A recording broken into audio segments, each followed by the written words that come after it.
Direct दिल्लीতে আর ওই commercial দিল্লীতে।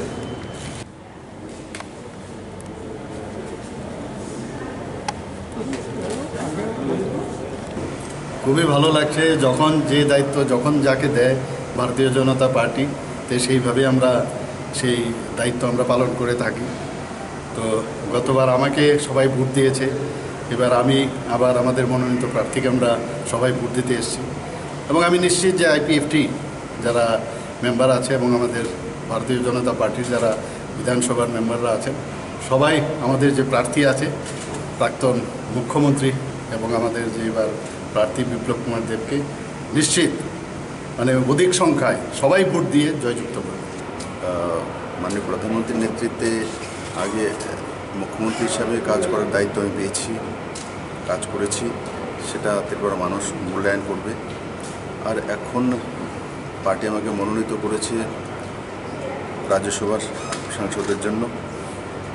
তো ভোটের রেজাল্ট আসলে যেটা আমাকে দায়িত্ব দেওয়া হবে কেন্দ্র সরকারের তরফ থেকে আর সার্বজনীন বিকাশে ত্রিপুরা রাজ্যের জন্য যেটা করা সেটা আমি নিষ্ঠার সঙ্গে তন্মন দিয়ে করব। আপনি ঘোষণা করেছিলেন বিজেপি থাকতে, যার বিরুদ্ধে বিদ্রোহ ছিল সেই বিদ্রোহ লোকটি রাজ্যসভার টিকিটের ভোটে আপনি বিরত থাকছেন, একটা খবর, এটা কি সত্যি?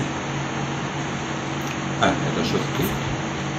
প্রদেশ কংগ্রেস সভাপতি আজকে আমাকে চিঠি দিয়ে জানিয়েছেন যে দলের সিদ্ধান্ত হচ্ছে যেহেতু আমাদের কোনো প্রার্থী নেই, ভোটদান থেকে বিরত থাকার জন্য উনি আমাকে অনুরোধ জানিয়েছেন।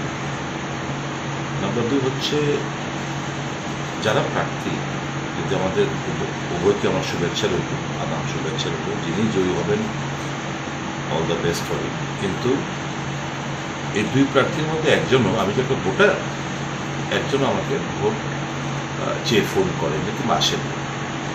যেহেতু আমার ভোটের দরকার নেই আর যেহেতু আমাদের প্রার্থী নেই, তো অবভিয়াসলি আমি ভোটদান থেকে বিরত থাকার সিদ্ধান্ত নিয়েছি এবং প্রদেশ কংগ্রেস সভাপতিও এই মর্মে আমাকে একটা চিঠি দিয়েছেন যে দলের সিদ্ধান্ত হচ্ছে আপনি ভোটদান থেকে বিরত থাকবেন।